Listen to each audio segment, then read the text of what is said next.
Hello viewers, আসসালামু আলাইকুম। আশা করি সবাই ভালো আছেন। আমি আলহামদুলিল্লাহ ভালো আছি। আমার মনে হয় কচু শাক পছন্দ করে না এমন খুব কম মানুষই আছেন।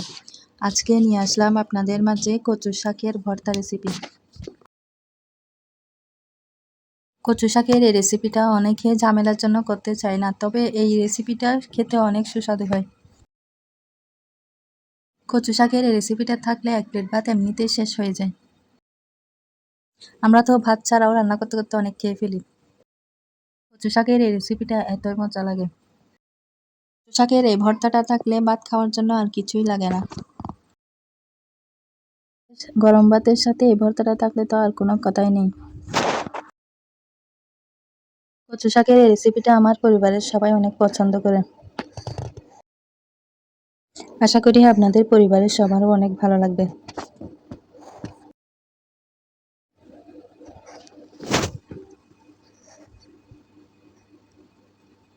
কচু শাকের এই রেসিপিটা তৈরি করার জন্য আমি কচু শাকগুলোকে কেটে ধুয়ে পরিষ্কার করে নিয়েছি এবং একটি পাত্রে বসিয়ে দিয়েছি।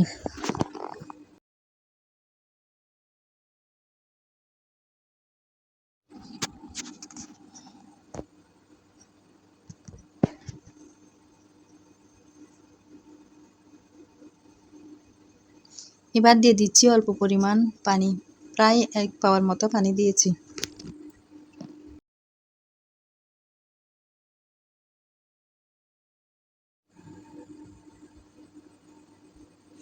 এবার দিয়ে দিচ্ছি পেলন ডাল।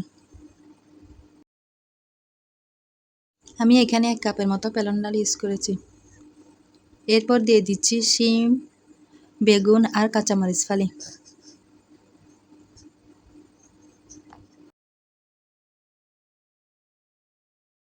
এখন দিয়ে দিচ্ছি স্বাদমতো লবণ।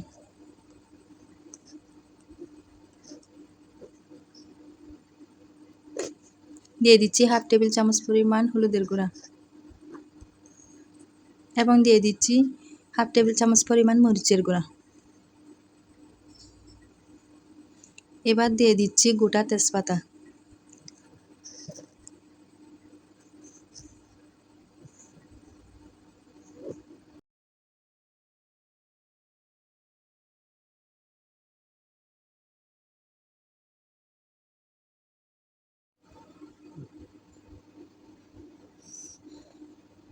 কচু শাকগুলোকে ভালোভাবে ফুটিয়ে নিতে হবে।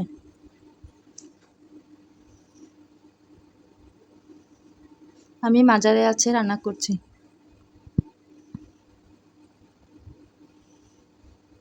এখন দিয়ে দিচ্ছি পেঁয়াজ কুচি।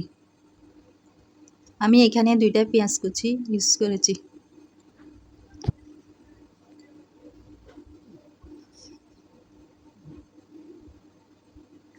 এবং দিয়ে দিচ্ছি অর্ধেক পরিমাণ রসুন কুচি।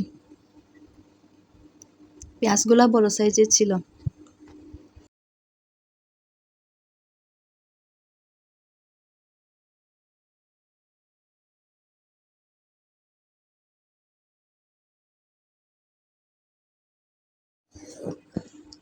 এবার পলক আসলে আমি ভালোভাবে নেড়েচেড়ে দিচ্ছি যাতে মশলার সাথে কচু শাকগুলো মিশে যায়।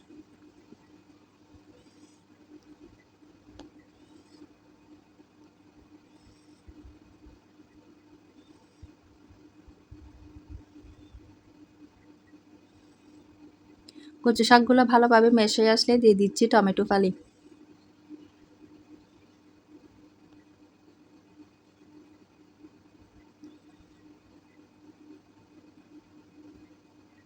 এবং দিয়ে দিচ্ছি একটা বড় সাইজের লেবুর অর্ধেকটা পরিমাণ রস, যাতে কচু শাক খাওয়ার সময় গলা না ধরে।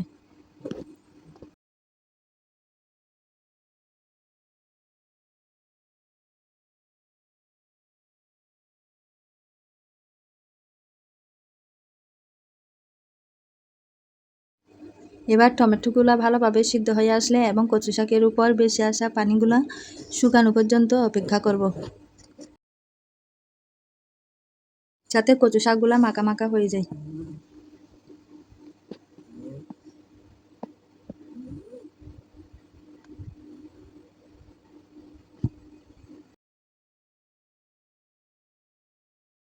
কচু শাকের পানি শুকিয়ে গেলে এবং লেবু আর টমেটো কুচি ইউজ করলে কচু শাকগুলো একটু গলা ধরে না। আমার কচু শাক ফোটানো হয়ে গিয়েছে। এখন বাগার দেওয়ার জন্য আমি চুলায় একটি পাত্র বসিয়ে দিয়েছি।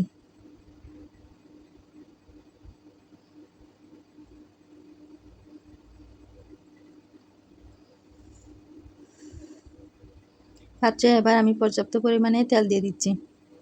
কচু শাকে একটু তেল বেশি করে দিতে হয়, তা না হলে কম ভালো লাগে।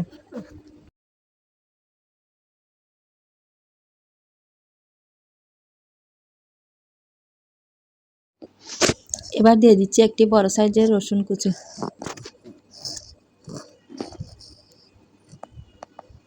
রসুনগুলা বাদামি হয়ে আসলে দিয়ে দিচ্ছি কচু শাকগুলা।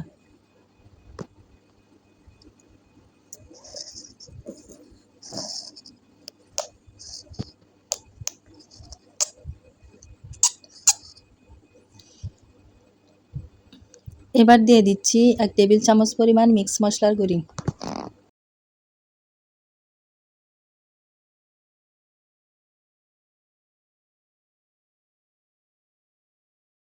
এখানে মিক্স মশলার মধ্যে রয়েছে ধনিয়া, জিরা আর মৌরি, এবং দিয়ে দিচ্ছি 1 চা চামচ পরিমাণ গরম মশলার গুঁড়ি। সবগুলা মশলা আমি ফ্রাই প্যানে ঢেলে নিয়েছি। কচু শাকে সবগুলা মশলা ঢেলে ইউজ করার জন্য চেষ্টা করবেন, তাতে স্বাদটা অনেক গুণ বেড়ে যায় এবং ঘ্রাণও অনেক ভালো আসে। কচু শাক রান্না হয়ে গিয়েছে। আমার রেসিপিটা কেমন লাগলো কমেন্টে জানাবেন, ভালো লাগলে শেয়ার করে দিবেন। এরকম আরও নতুন নতুন রেসিপি পেতে আমার চ্যানেলটা সাবস্ক্রাইব করবেন। আজকের মতো এখানেই বিদায় নিচ্ছি। আল্লাহ হাফেজ।